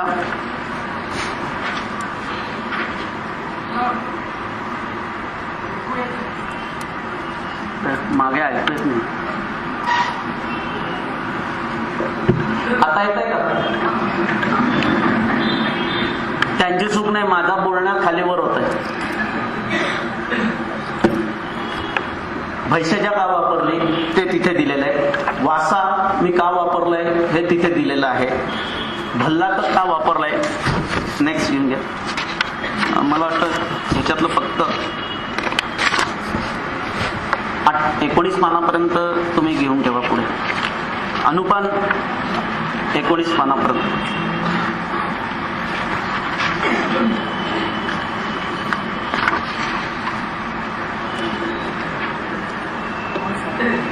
ठेवा फक्त.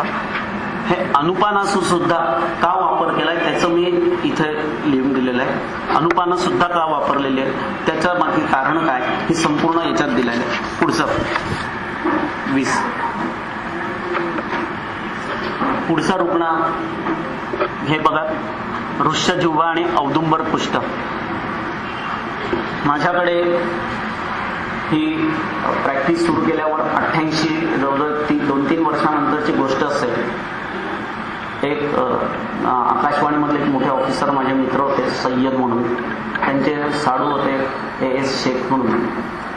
त्यांना घेऊन आले. म्हणजे डॉक्टर साहेब माझे साडू आहेत हे कैक वर्षापासून एका आजाराने ग्रस्त आहेत, पेम्प्लिगस वर्गॅरिस नावाच्या आजाराने ग्रस्त आहेत. यांना आजपर्यंत म्हणजे फक्त स्टिरॉइड्स त्या पेशंटचे सतत चालू होते. 5 वर्ष झाले सतत स्टिरॉइड त्या पेशंटला चालू होते. त्याचे साईड इफेक्ट त्यांनी भरपूर भोगलेले होते. तुम्ही ह्याच्यात काही करू शकता का?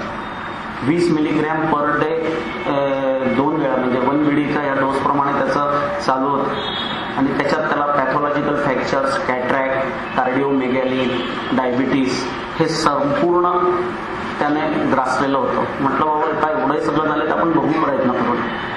पण त्या पेशंटची मी तुम्हाला हिस्ट्री सांगतो. हा तर आजार पेम्प्लिगस वर्गॅरिस म्हणून आला, पण मग आपल्या याच्यात कुठे बसवायचं? असे मोठमोठे पाण्याचे कुवाचे ह्याचे मोठमोठे असे उल्हास त्या अंगावर आलेले होते, व्रण आलेले होते. खूप म्हणजे मला आपल्या शास्त्रात कुठे बसवायचं याच्याकरता 5 ते 7 दिवस विचार करून मग शेवटी हे निदान त्याच्यामध्ये केलं. तर एकच महाकुष्ठांमधलं एक कुष्ठ नाही, हे दोन्ही कुष्ठ मिळून जर एकत्र केले तर त्याची लक्षणं याच्याशी जमत होती. मग त्या दोन्ही कुष्ठांची लक्षणं एकत्र जमल्यावर मी त्या पेशंटला ट्रीटमेंट सुरू केली. हा दुसरा पेशंट, मी हे जे सांगतो त्या पेशंटच्या याच्यात उल्लेख नाही केलेला. त्या पेशंटचे सगळे डोस टेपर करत गेलो आम्ही गेलो आणि नंतर त्यांनी महाकुष्ठामधील या औदुंबर आणि वृक्षजीवेमध्ये सांगितले 3 महिन्यामध्ये त्या रुग्णांच्या याच्यामध्ये जर कृमी पडले तर 3 महिन्यामध्ये तो रुग्ण दगावतो. आणि हा जो पेशंट होता खान म्हणून, त्याच्या कानाच्या मागे मॅस्ट्रेट बोनच्या तिथे कृमी झालेले आम्ही बघितले आणि इतकी दुर्गंधी, त्याचं संपूर्ण केस काढले. आणि मी व्रणशोधन तेल नंतर धूपन नीम याचे धूप घेऊन ते किडे आम्ही काढायचो. अक्षरशः एक वाटी किडे निघत होते, बोन दिसायला लागलं होतं. पण चिकित्सेनंतर तो बराच चांगला बरा झाला. त्याच्यानंतर तो फिरायला लागला. पण 2-2.5 महिन्यानंतर एकाएकी बसल्या तो गेला, वारला. ते 3 महिन्यामध्ये कृमी पडल्यावर मृत्यू येतो हे जे ग्रंथात उल्लेख केले तर त्याच्यामुळे त्या ग्रंथातल्या उल्लेखामुळे होता का ह्या औषधाच्या साईड इफेक्टमध्ये होता हे आजही मला लक्षात आलं नाही. परंतु ग्रंथातले उल्लेख आणि औषधीचे साईड इफेक्ट या दोघांचंही गणित तिथे जमत होतं. मग त्याच्यानंतर माझ्याकडे ह्या पेशंट, हा गंभीर अवस्थेतले रुग्ण आहेत, हा पेशंट आला. याच्यात चुडामण भिल पाटील, आपलं लक्ष्मण भिल, 52 वर्ष, इच्छापूर तो कुठे राहतो. रुग्ण अष्टविध परीक्षा सगळी केली त्याची. नंतर पूर्वोत्पन्न व्याधी काहीही आढळलं नाही. वर्तमान व्याधी 3 वर्षापासून त्या रुग्णाला काय लक्षण होती ही सगळी बघा. आणि याच्यातले जे असे म्हणजे पू झाल्यावर किंवा असे मोठमोठे ॲप्सिस होतात ते फुटून त्याच्यातनं ज्या वेदना होतात ना, या रुग्णांच्या अत्यंत जीव घेणाऱ्या वेदना असतात. हे मी बऱ्यापैकी पेशंट बघितलेत. काही वेळा माउथ अल्सर्स तोंडातून येतात आणि माउथ अल्सरमध्ये तोंडातून येतावर ते रुग्णांचे मला डायग्नोसिस तिथे व्हायला लागलं. कारण खूपदा मुखपाक म्हणून आपण ट्रीटमेंट देत असतो, डेंटिस्ट सुद्धा देत असतो, पण हे मुखपाक नसून तो हा व्याधी असू शकतो. तर नेक्स्ट,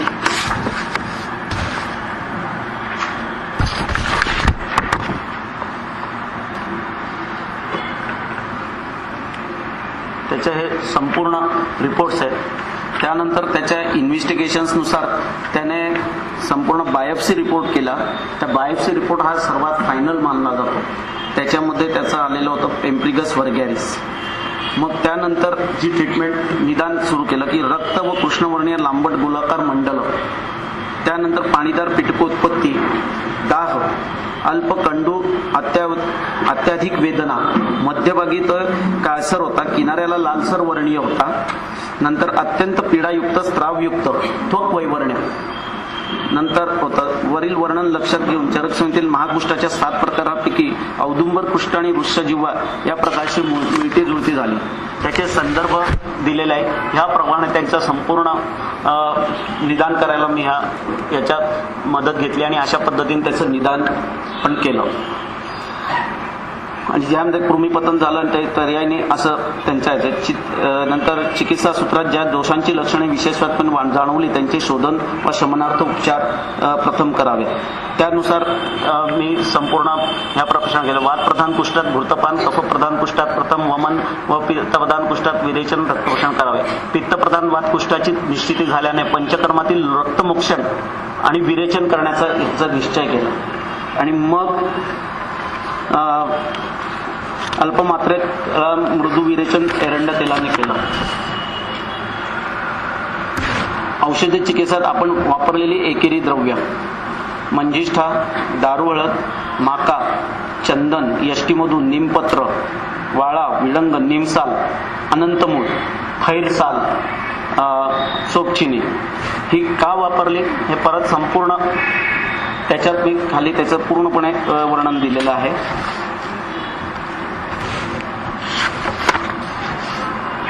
पंचवीस नंबरचं पान याच्यात त्याप्रमाणे उंबरसाल, वडाची साल, पिंपळसाल यांचा पानार्थ दिला. व्रणस्थानी धूपन चिकित्सा केली. त्यात मुख्यतः गुग्गुळ, खैरसाल, वडाची साल, पिंपळाची साल, उंबराची साल, निमसाल याचा वापर केला. अन्य चिकित्सात अल्पमात्रेत काही वेळा चंद्रकला रस, वंगभस्म, त्रिवंगभस्म दिलं. क्लेद असल्यामुळे त्रिवंगभस्म दिलं, परंतु ते अतिशय कमी मात्रेमध्ये दिले.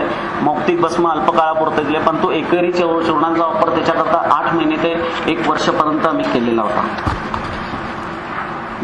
हे झालंय. आता पंचकर्मातले 2-4 व्याधींचं मी सांगतोय, कारण खूप जण खूप वेळ हे सहन नाही करू शकणार आहे, मलाही माहिती आहे. तर पंचकर्माची गरज केव्हा? शमन आणि शोधन. शमन वर्गातील शांत मुले, आपण एक बघतो की एखाद्या वर्गामध्ये मुलं बसले आहेत, त्याच्यातले 3-4 मुलं गोंधळ करतायत. शिक्षक म्हणतात चूप बस, त्यावेळी 2 मुलं चूप बसतात. एक मुलगा काहीही केल्या ऐकत नाही, त्याला शोधन म्हणून बाहेर काढून वर्गाच्या बाहेर ठेवतात. तसं आहे की दोष काही केल्या शमन औषधीने उपशय मिळत येत नाही. निदान परिवर्जन करूनही तोला बरं वाटत नाही. आहार विहार पथ्य करूनही उपशय मिळत नाही. एखाद्या व्याधीचा उपद्रव तीव्र स्वरूपात होय, वारंवार त्या व्याधीचा उपद्रव होत आहे, मग तेव्हा शोधन चिकित्सा करावी. नेक्स्ट, शोधनाचा पंचकर्माचा मिथ्यायोग होऊ न देणे. इथे मिथ्यायोग हा शब्द मी व्यावहारिक म्हणून वापरलाय की आज जसं अपेंडिक्स, हिस्टेरेक्टॉमी किंवा टॉन्सिल्स हे काही वेळा काही ठिकाणी गरज नसताना केले जातात, तसंच पंचकर्माचं अशा पद्धतीने वापर हल्ली उठसूट करायला काही जण करायला लागलेले आहेत. कदाचित सुरुवातीला काही काळ त्याचा पैसा मिळतो, पण त्याच्यात ते वैद्य स्वतःचं आणि वैद्यकीय क्षेत्राचं, आयुर्वेदाचं दोघांचंही नुकसान करत असतात, हे विसरू नका. त्यामुळे योग्य वेळी योग्य ते पंचकर्म करा. गरज नसेल तर पंचकर्म करू नका. माझं स्पष्ट वैयक्तिक मत आहे. व्यवहारिक दृष्टी ठेवून करा. शास्त्र व वैद्य यांच्या करता करा. सर्व बाजूंनी लग्न पीडित असतो ते मगाशी मी सांगितलं. नेक्स्ट, आता मी एक बस्तीचा 2-3 पेशंटचं सांगतो. 2-3 पेशंटचा बस्तीचा वापर, काळ, व्यवहार, आजचं धावतं जीवन, शिफ्ट ड्युटी, व्यवसायाचे स्वरूप आणि मग त्याचा डोस ठरवा. त्याला 1.5 तास झोपून करणं शक्य नाही आजच्या काळात. इकॉनॉमीने सुद्धा परवडत नाही आणि येई नाही. मी आतापर्यंत 25 वर्षात जवळजवळ 14 ते 15 हजार रुग्णांवर बस्ती प्रयोग केला आणि मात्रा मी घेतलेली तैल बस्तीमध्ये काही वेळा 25 ते 30 ml पेक्षा जास्त मात्रेची गरज पडत नाही. हे मी अनुभवाने सांगतो. हा माझा वैयक्तिक अनुभव आहे. हे मी दुसऱ्या माझ्याशी सहमत होतीलच असं निश्चित नाही.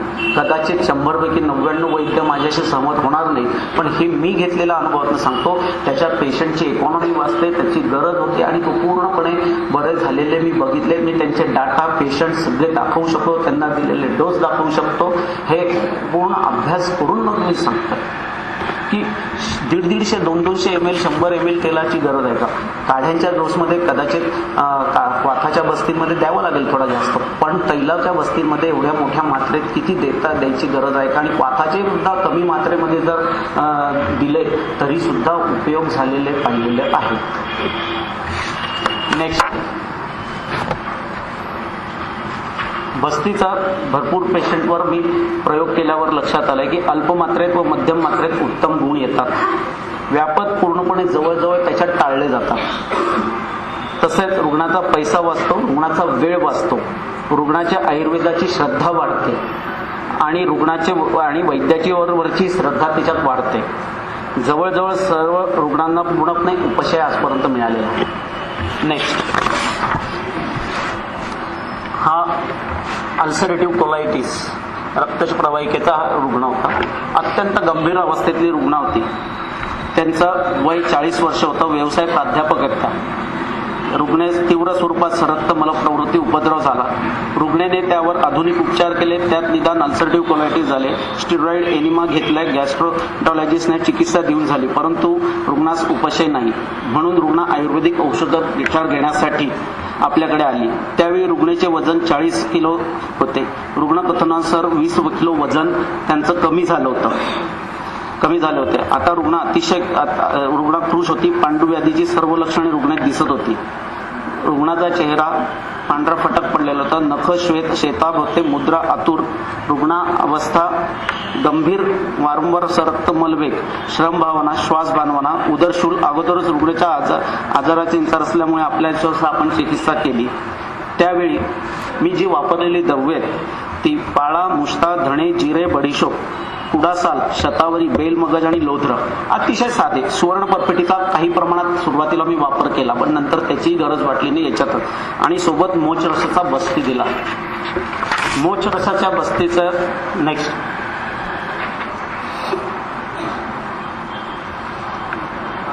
नाही ते नाही, त्याच्या अलीकडचं एक पान पाहिलं.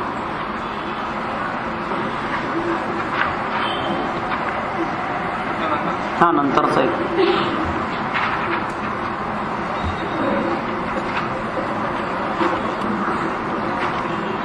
सापड केला होता नाही तर किती आहे? 21 पान आहे का? 21 नंबर. हा नाही सॉरी 31 नाही आहे दिसत का त्याच्यात?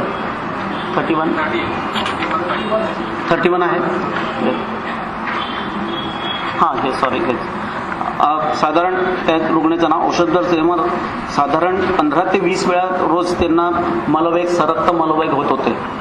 औषधातने वेगाचे प्रमाण कमी, परंतु स्त्राव तीव्र म्हणून मोचरस बस्ती देण्याचं ठरवलं. साधारण 5 ग्रॅम मोचरस 100 ml पाण्यात बराच वेळ उकळून अर्धे केले. 50 ml झाल्यावर स्वांग शिजवू दिलं थोडं. त्यानंतर 20 ml प्रतिदिन बस्ती देण्यास सुरुवात केली. पुढे स्नेहस्वेदन केलेले नाही त्याच्यात त्या रुग्णाला. नेक्स्ट, 4-5 दिवसानंतर मलप्रवृत्ती निम्म्याने कमी झालेल्या होत्या. 15 बस्ती सतत अल्प मात्रेत दिल्यानंतर रुग्ण मलवेग 1 किंवा 2 ते सुद्धा रक्तविरहित. आजही 15 दिवसांनी रुग्णाला एखादा बस्ती मोचरसाचा मी देतो. आज रुग्णाचे वजन म्हणजे 8 दिवसापूर्वीचं वजन 55 किलो आहे. नेक्स्ट,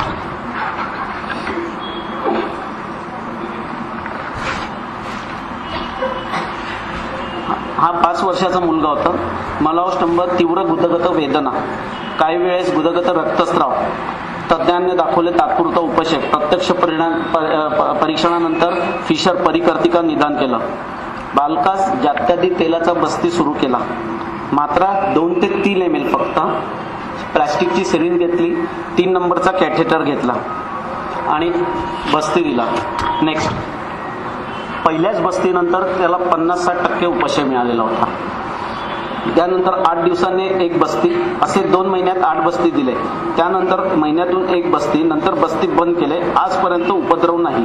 आज रुग्णाचं वय 10 आहे. एकदम छान आहे. हे 5 वर्षापूर्वीची गोष्ट आहे. नेक्स्ट, हा एक पूर्वीच्या वेळी हा पेशंटचा मी त्या फोटोग्राफ्समध्ये त्याचा फोटो आहे त्या पेशंटचा दाखवेन. केदार मुजुमदार, 3 वय, गुदगत कंटू, सतत रोदन, कृमी निदान झालं. औषधी समन चिकित्सा दिली, उपशय नाही. मधुतेल बस्तीचा वापर केला. तीळ तेल 7 ml कोष्ण केले. त्यानंतर त्यात 7 ml नंतर मध टाकलं. बस्ती सावकाश दिला. बस्तीनंतर 20 मिनिटांनी मलवेग आला आणि आश्चर्य काय झालं तर त्या पाठोपाठ मृत आणि जिवंत कृमीचे असे पुंजके बाहेर आले. नंतर मलवेग पाठोपाठ कृमी, मृत जिवंत कृमी बाहेर आले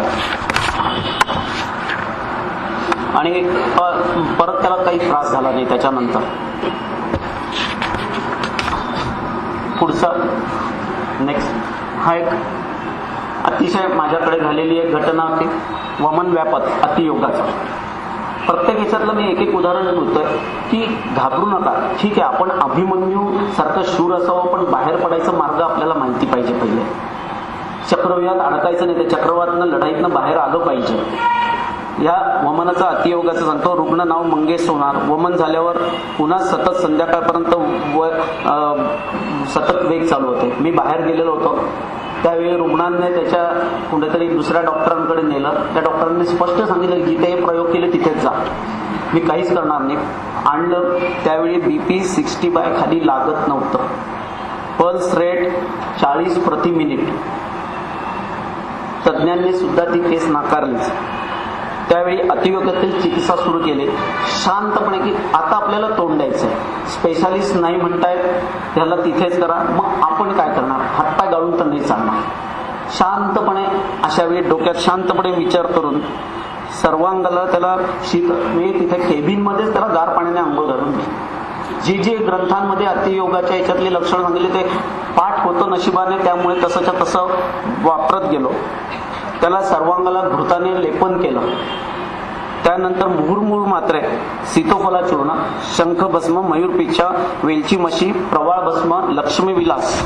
नेक्स्ट अल्पतिकर आणि भैषजा, हे आल्याचा रस, लिंबाचा रस आणि मध यामध्ये चाटण दिले. मुहुर्मुळ मात्रे 3 ते 4 तासामध्ये त्याची प्रकृती अतिशय चांगली सुधारली. बरं, कदाचित त्या तज्ञांचे आपण आभार मानले पाहिजे की आपल्याला ह्याचं कधी वमन व्यापक कोणाच्याकडे घडू नये, आपल्या शत्रूकडेही आपण ही अपेक्षा ठेवू नये, तर आपल्याकडे नकोच. पण चुकून जर झालं तर घाबरायचं नाही, थोडंसं तयारी ठेवायची काही गोष्टी.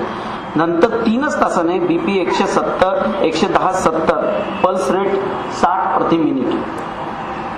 म्हणजे आपल्या ग्रंथकार व्यापदानंतर आपण किती चांगल्या पद्धतीने करू शकतो हे मला चुकून का होईना यावेळी लढायला मिळालं आणि हे अनुभवाने मी केलं. त्याच्यानंतर अगदी एखाद दुसऱ्याच पेशंटला असा परत अतियोग झाला असेल, परत हा करायची वेळही आली नाही, पण जेव्हा आली तेव्हा या पद्धतीने केलं आणि यश आलेलं होतं. नेक्स्ट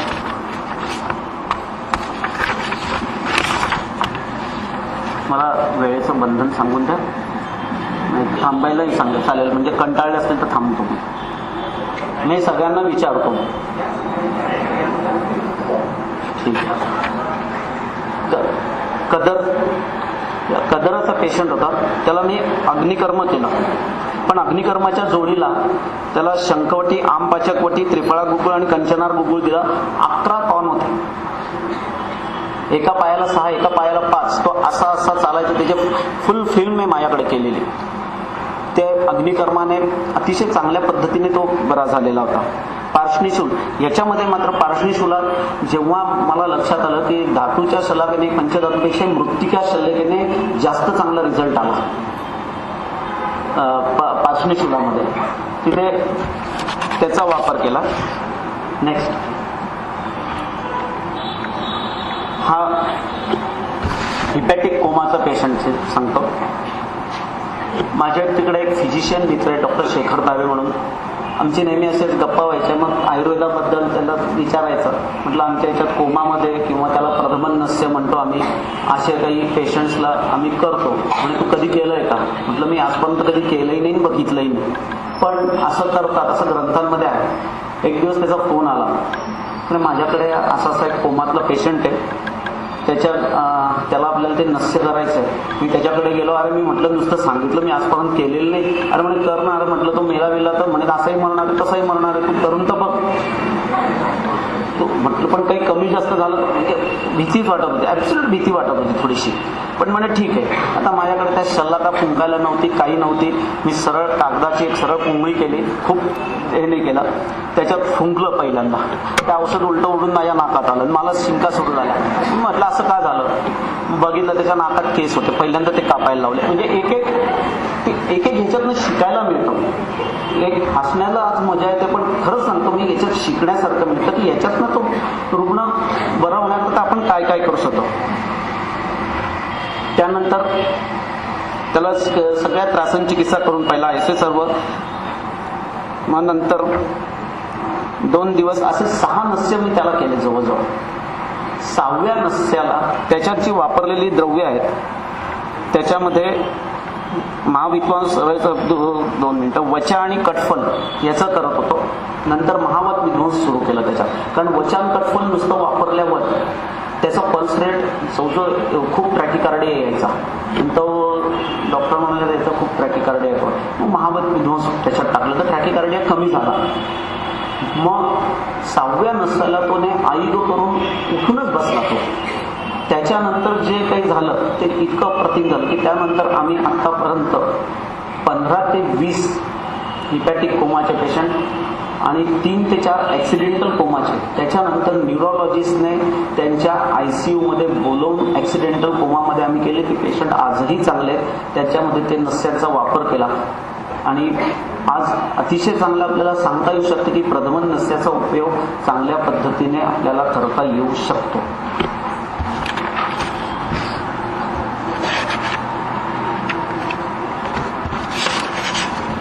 मी प्रकृती परीक्षणांचा उपयोग सांगतो की आपल्या प्रॅक्टिसमध्ये आज सकाळीचा विषय झाला आहे की फार नाही एक ओळीतच सांगतो ते की प्रकृती परीक्षणाचा उपयोग लहान मुलांच्या शिक्षणासाठी होतो. कुणाला कुठल्या आवडीच्या गोष्टी आहेत कुठल्या नाही आहेत हे त्याच्यावरनं ठरवता येतो. कुठल्या माणसांना कुठलं काम सांगावं हे. माझ्या स्टाफमध्ये जवळजवळ 10-15 जण आहेत. आपसात भांडणं सारखी व्हायची. माझ्या लक्षात आलं त्यावेळी की जो पुरुष आहे त्याला आपण म्हणजे बैठं काम दिलंय आणि जो जाड माणूस आहे त्याला बाहेर फिरायचं काम दिलंय. दोघांनाही ते आवडत नव्हतं. जो बारीक होता त्याला मी वाद प्रकृतीचा होता त्याला बाहेरची कामं सांगितलं तो फटाफट करायला लागला आणि जो जाड माणूस होता तो अकाउंटची कामं माझी लिहिण्याची कामं एकदम चांगली करायला लागला. म्हणजे काय तर प्रकृती परीक्षण व्यवहारामध्ये सुद्धा तुम्ही चांगलं उपयोग आणू शकता. नंतर नोकरी व्यवसाय निवडताना सुद्धा चांगल्या प्रकृती परीक्षणाचा जर बारीक विचार केला तर तुम्ही सक्सेसफुल होऊ शकता. आणि जीवन सुखी करण्यासाठी याच्यात मी सहज सांगतो की 3 जोडपी होती. ते 3 जोडपी घटस्फोटाला आलेली होती. जे कोर्टात केस चालू होती त्यांचं घटस्फोट होण्यात जवळजवळ निश्चित होतं. त्याच्यातल्या प्रकृतीचे 2 वाद एकत्र, 2 वाद पित्त असं, एक वाद आणि पित्त असं एकत्र, कुणीच कुणाचं ऐकायला तयार नाही. त्यांना सहज त्याच्यातल्या एका जोडप्याला आणलं. त्याच्यात त्यांना स्नेहन स्वेदन पंचकर्माच्या उपाययोजना केल्या. त्यांना कायम मी स्नेहन करायला सांगायला लागलो. त्या 3 जोडप्यांचं आज अतिशय चांगल्या पद्धतीने संसार चालू आहे. जेव्हा हे कोर्टामधले जज ना कळलं ते जज आले भेटायला की काय करता तुम्ही की असं काय झालं आणि ते जजने सुद्धा एक्सेप्ट केलं की एक चांगली पद्धत आहे. तर ह्या पद्धतीने आपण प्रकृती परीक्षणाचा वापर तुमच्या ह्याच्यात करू शकतो. आता स्वाईन फ्लू चालू आहे, चिकनगुनिया आहे, बर्ड फ्लू, याच्यात आम्ही काय करू शकतो? आपण भरपूर काही करू शकतो. आज जळगावमध्ये जेव्हा स्वाईन फ्लूचा जोर यायच्या आधीच इतकं जबरदस्त उपाययोजना केल्या आम्ही तिथे. नेक्स्ट की हे जळगावच्या सगळ्या वैद्य मंडळींनी मिळून आम्ही हे मोठा ही उपाययोजना केली आणि तिथल्या महानगरपालिकेच्या कमिशनर पासून सगळ्या नगरसेवकांपर्यंत सगळ्यांनी याला पूर्ण मान्यता दिली. आपण जे निरनिराळे धूप तयार करतो ते धूप आम्ही सांगितलं की तुम्ही जिथे हे फवारण्या करतायत किंवा जे धुराळा सोडतायत त्याच्या जोडीला हेही करा. त्याचाही वापर केला आणि आज कॉर्पोरेशन आयुर्वेदिक डॉक्टरांना बरोबरीला घेऊन हे तिथे काम करत आहे. हे आत्ताची सध्या चालू असलेले. एक दिवस आम्ही संपूर्ण गावातल्या लोकांना 1-2 दिवस काढे पूर्ण फ्री ऑफ चार्ज सगळ्या वैद्य मंडळींना आपापल्या दवाखान्यात दिले. लोकांनी ते घेतले सुद्धा आणि घेतले म्हणजे अक्षरशः लाईन लावून येऊन लोक घेऊन गेले आणि चांगल्या आपले साध्या गोष्टी आहेत, खूप काही मोठ्या गोष्टी अशातला भाग नाही, पण याचा उपयोग चांगल्या पद्धतीने होतो हे आम्हाला आढळून आलेलं आहे तिथे.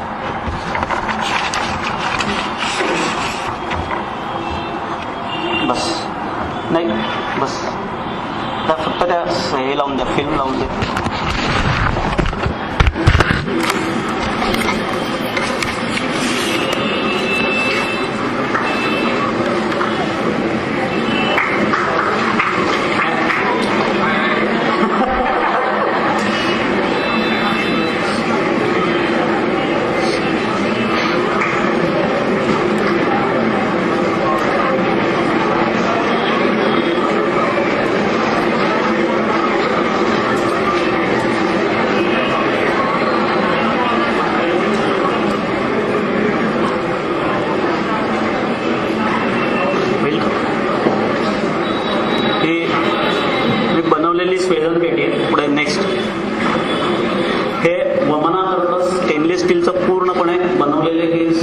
इन्स्ट्रुमेंट म्हणजे हेच आहे. खाली त्याला हे ठेवलंय, किती मेजरमेंट आहे याच्यात दिसू शकतं. आपण घेतलेलं आहे. वमनाची ट्रॉली तयार केलेली आहे. सगळे इथे वचा, यष्टिक, सगळे औषधोपचार, ग्लास हे संपूर्ण इथे ठेवलेले आहे. नेक्स्ट.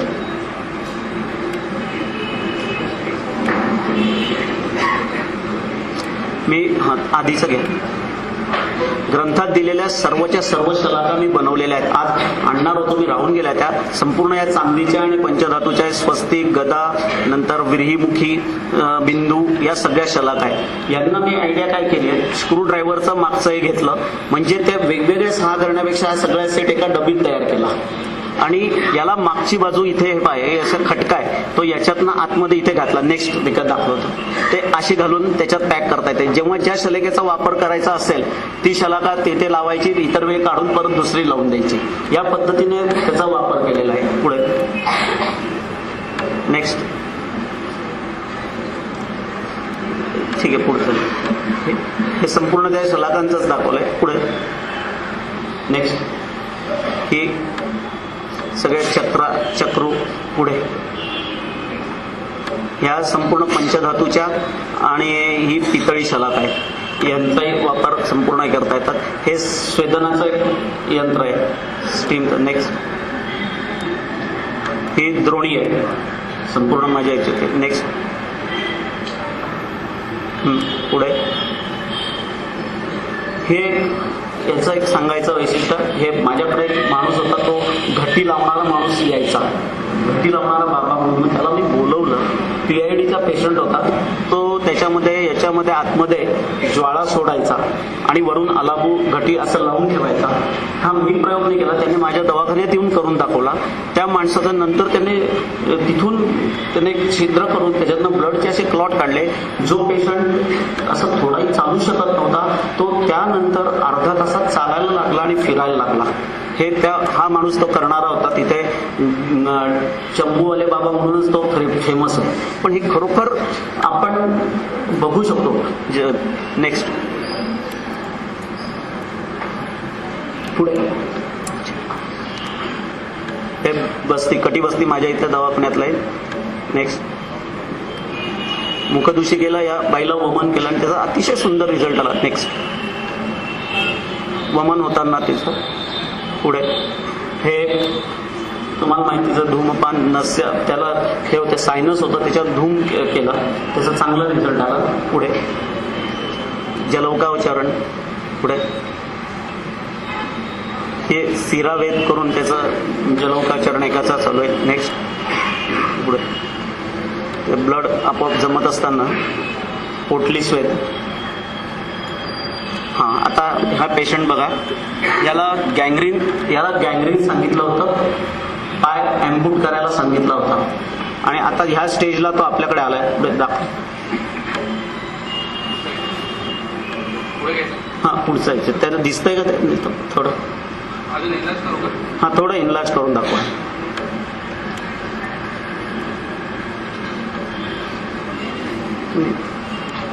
हे पाय पूर्ण गँग्रीन होतं, त्याला पूर्ण हा ॲम्पूट करायला सांगितलेला होता पाय त्याचा. पुढे नेक्स्ट.